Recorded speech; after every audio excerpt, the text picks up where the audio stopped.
Boxing Profiles. How you doing? I'm your host, Tony Prince.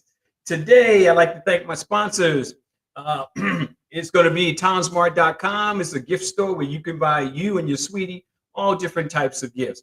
Also, Tea with Tammy. Tammy sells organic teas. And at the end of this podcast, I'll go ahead and give you the websites. Okay. So without further ado, we're going to go ahead and we got a caller on the line. Caller on the line, please tell me where you're calling from and what's your name.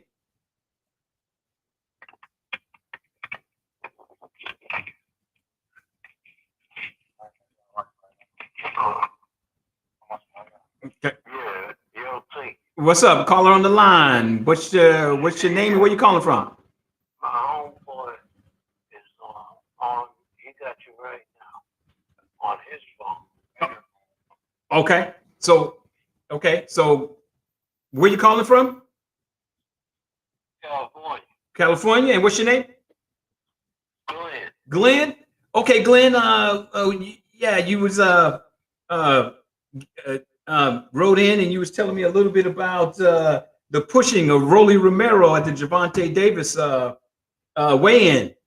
So, how do you feel about that?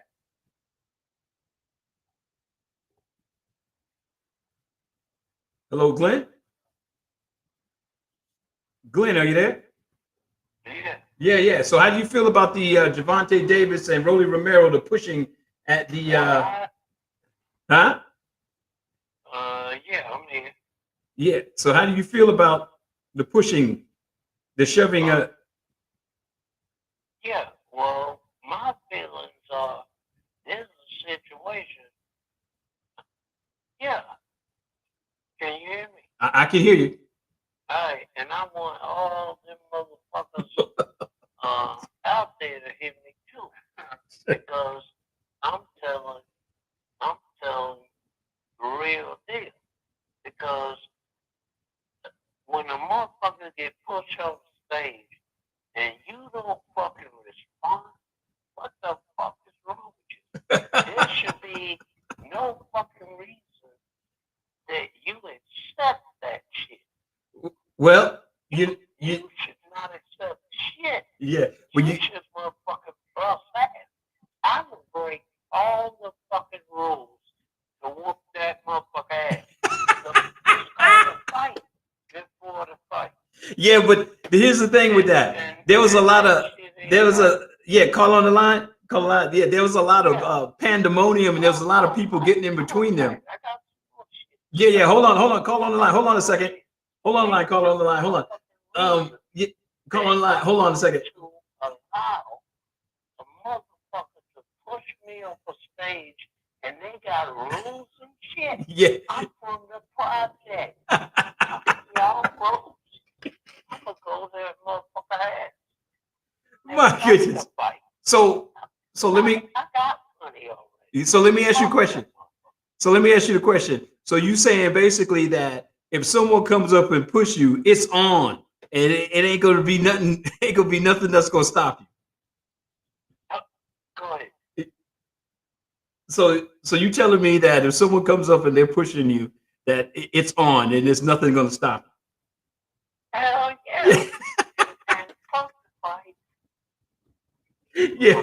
Well, you know that. Wait a second, I gotta tell you, all that there's a standard a motherfucker gotta live by. You don't back down from shit. Oh my goodness. Woo! Call on the line. And when that motherfucker puts you off stage, here it is. Fuck the fight, fuck the money, and fuck all that. Wow. I'm coming to your ass. Wow. We gonna fucking fight right now. Well, you gotta also too. You gotta stop and think about the promotions. The promotion, it could ruin the promotion. I mean, by him getting pushed off the stage, if he would have fell and gotten hurt, then the fight would have been off. But so he actually took a chance by pushing him. But what's and they ain't in the ring. Well, right, that's true. They're not in the ring, but a lot of this that they're doing is also for show, and it's probably to hype up the fight.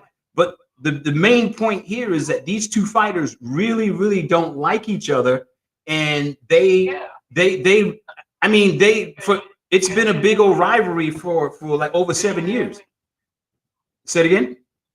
Can you hear me? Well, you're cutting in and out a little bit, so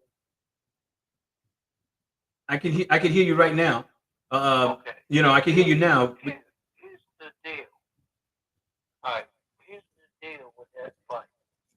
If I see your bed and all, go ahead. Look. Here's the deal with that fight. You fuck what rules and everything are. When a motherfucker puts you off stage, fuck the fight, the money, all that shit. You need to whoop that motherfucker's ass. Yeah. Well, hey, call on the line. We gotta watch it with the cussing.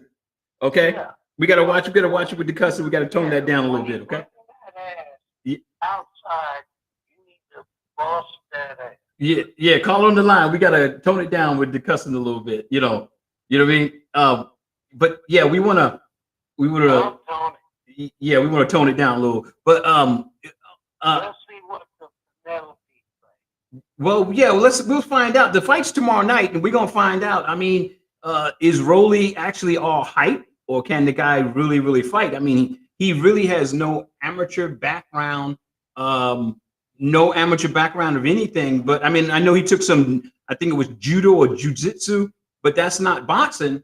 So he really has no experience of any fighting. He didn't start fighting until he was 17 years old, and he's got 14 wins with 12 knockouts. But the question is, what level of fighters has he been fighting? Are they, class A, B, C, or they're D? Or he could have been fighting F fighters, So, I mean, you on the line, caller?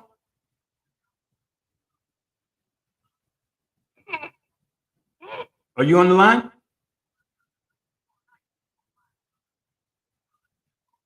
He's gone. Okay, caller, you on the line? You're cutting in and out.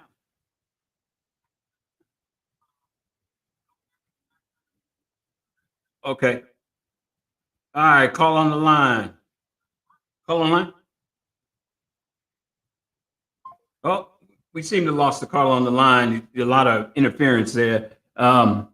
But folks, if you call in, please, we got to tone it down with the profanities. But I can say this: I'm looking forward for the fight tomorrow night. A lot of hype around the fight. The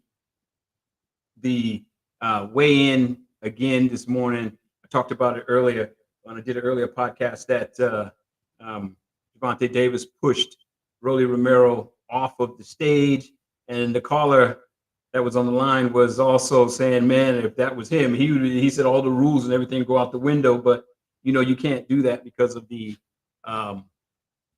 promotion and things like that. So you got to have some sort of discipline about yourself. You save all that for inside the ring. But the question is, a lot of people are saying that Rolly's got great knockout power. He looks big. He looks strong. Well, none of that can get you to win a fight. It's mainly your skill level and your thinking ability inside of that ring. So, and then it's the opposition of fighters that you fight that's gonna find out how much heart you have and what are you willing to take as well as dish out, or what can you take.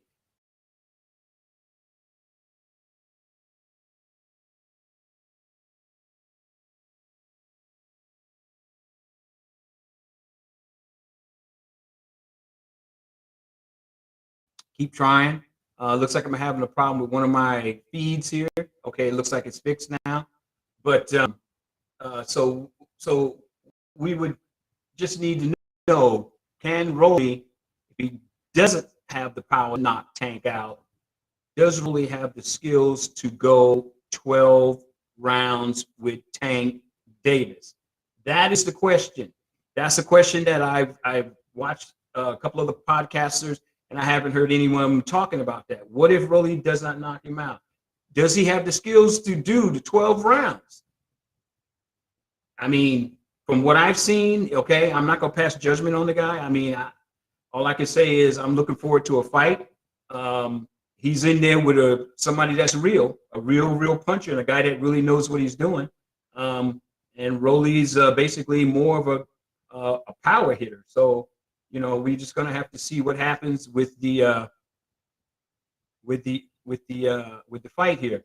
So again, you know, if you guys get opportunity and you guys call in, please, we're gonna have to watch with the profanity. You know, I understand, I do understand, you know, but you never know who's watching out there, who's looking at this.